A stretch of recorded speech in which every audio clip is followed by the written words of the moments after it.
आदिकाल से गुरु, लेकिन शिव चर्चा, शिव गुरु की बात इस कलयुग में चल रहा है। इसका कारण यही है, चाहे सतयुग हो, चाहे त्रेता हो, चाहे द्वापर हो, जो भी शिव को गुरु बनाया वो अपने तक सीमित रखा। हो सकता है अपने पुजवाया भी होगा, लेकिन उन्होंने नहीं कहा कि शिव हमारे गुरु हैं, आपके गुरु भी हो सकते हैं। इसीलिए सतयुग, त्रेता, द्वापर तीनों युग में गुरु की बात नहीं हुआ। और हम आप भाग्यशाली नहीं, सौभाग्यशाली हैं जो कि इस कलयुग में हमारा आपका जन्म हुआ, क्योंकि हमारा आपका पूर्वजों को ये सौभाग्य नहीं मिला, शिव को गुरु बनाने की बात नहीं मिला, शिव गुरु की बात सुनने को बात नहीं मिला। तो हम आप भाग्यशाली नहीं, सौभाग्यशाली है। इसलिए समय को निकाल करके जब चर्चा में आते हैं तो सुनने को प्रयास कीजिएगा, और यही आपको जीवन में लाभ होगा, आपका कष्ट परेशानी दूर होगा, नहीं तो आना ही व्यर्थ होगा। चलिए, जो शिव भगवान है, ईश्वर है, परमात्मा हम कह रहे थे ना, वो धन दौलत कोठा अटारी बेटा बेटी सब देते हैं, देता भी है, दिए भी हैं, तब न उनके घर में पूजा होती है, मंदिर में पूजा होती है भगवान के रूप में। लेकिन भगवान का काम नहीं है ज्ञान देना। ज्ञान कौन देते हैं? गुरु देते हैं। तो पूजा पाठ के माध्यम से आप तो हम करवे किए, पूर्वजों ने सिखाया कि मंदिर में जाके एक लोटा जल ढार करके कुछ भी प्राप्त कर सकते हैं। यहाँ तक ले चाहे सतयुग हो चाहे त्रेता हो, हजारों हजार बरस तपस्या करके लोग वरदान पाया, लेकिन ज्ञान नहीं था उनको। तो वरदान में क्या मांगता जानते हैं? नाम सुनो है भस्मासुर।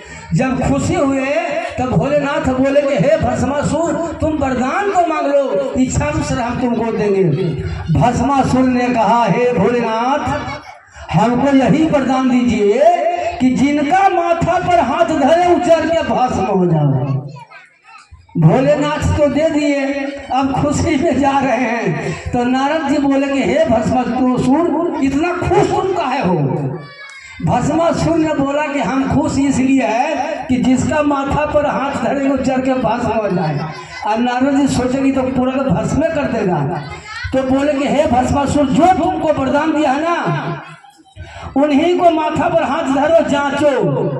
अब तो भोलेनाथ भागने लगे घरदानी। इसलिए मेरा कहने का मतलब उधर नहीं जाएंगे कि शिव भगवान के रूप में सब कुछ देते हैं, लेकिन ज्ञान नहीं देते हैं। इसीलिए उस शिव को, उस भगवान को, इस ईश्वर को कहा गया कि शिव को गुरु मानिए। और तीनों युग में इसलिए नहीं हुआ कि कोई बदलाया नहीं। इस कलयुग में साहेब श्री हरिंद्र जी ने प्रथम शिव को गुरु बनाए और प्रथम शिष्य हुए, और उन्हीं की दया से आज जो है घर घर में गुरु के नाम से दीपक जल रहे। उन्हीं को ने महादेव आदेश दिए, और आज शिव में है, पूरे भारत में नहीं, पूरे विश्व में शिव गुरु की बात हो रही है। कम बड़ी बात नहीं है।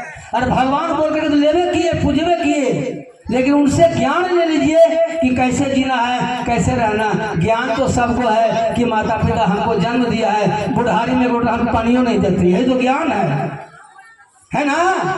हमको तो ज्ञान है कि माता पिता हमको जन्म दिया, अब बुढ़ारी में आश्रम में भेज दो, यही हमको ज्ञान है।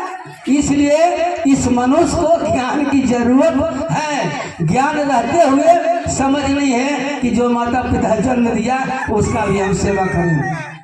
एक भाई बहन मिलकर दूध भात खाए एक ही थाली में, जब बड़ा होता है तो संपत्ति के कारण भाई जो है बहन को काट देते हैं, और बहन जो है भाई को कत्ल कर रहे हैं। क्या कर रहा भाई दुनिया, क्या हो रहा दुनिया में। इसलिए शिव गुरु धरती पर हर एक दिल में उतर करके आए कि समझो तुमको कहाँ भेजा गया, क्या कर रहे हैं, क्या करना चाहिए। इसलिए इस मानव को ज्ञान की जरूरत है, क्योंकि कहा जाता है 84 लाख जोड़ी भटकने के बाद आप हम मनुष्य तन में आए हैं। इसीलिए मानव को ही ज्ञान की जरूरत है और समझ की जरूरत है। इसीलिए इस कलयुग में महादेव ने साहेब को चुने शिष्य के रूप में, और साहेब ने संकल्प लिए, कहने का प्रयास किए। आज जो है धरती पर एक एक व्यक्ति को शिव को गुरु रूप में वो ज्ञान दे रहे हैं, लोगों को समझ दे रहे हैं।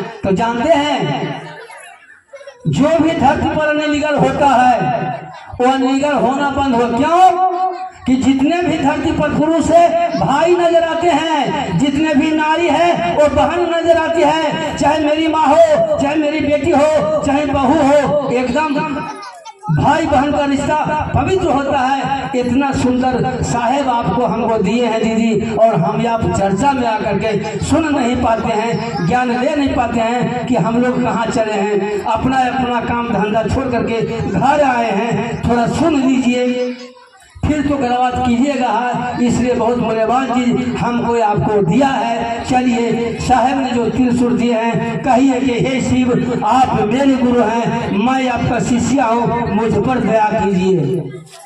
और नमः शिवाय से प्रणाम करने के दो काम हम आप कर लेते हैं, लेकिन जो दूसरा सूत्र है दीदी वही नहीं कर पाते हैं। इसीलिए दया की जरूरत पड़ता है, और हम आप लौकिक जीवन के लिए दया मांग लेते हैं, उस गुरु ने दया कर देते हैं। इसलिए लौकिक जीवन तो दया मांगते हैं, मिलता ही है, लेकिन महादेव के काम के लिए अगर आपसे नहीं होता है, आपसे लोग नहीं मानता है, उसके लिए दया की जरूरत है। उसके लिए साहब का है, अरे भाई गुरु बहन दया तो मांग लीजिए और आपसे काम होने लगेगा। इसलिए तीनों शुद्ध कारागार है, तीनों शुद्ध हमारा आपका जीवन भवसागर से पार कर सकते। भवसागर का मतलब क्या? बच्चन भर में।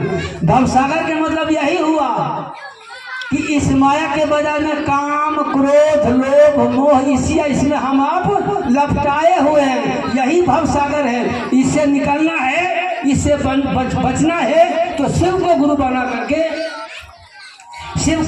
करके साहेब की बात पर चलिए और तीनों शुद्ध करने का प्रयास कीजिए। हमारा आपका जीवन सुखमय होगा, पूरा परिवार हमारा आपका सुखमय होगा, पूरा नगर शिवमय होगा, ये धरती शिवमय होगा। चलिए साहेब की बात पर चलिए, तीनों शुद्ध करते रहिए। यही कह करके शिव गुरु के चरणों में नमन है, नमन स्वीकार हो।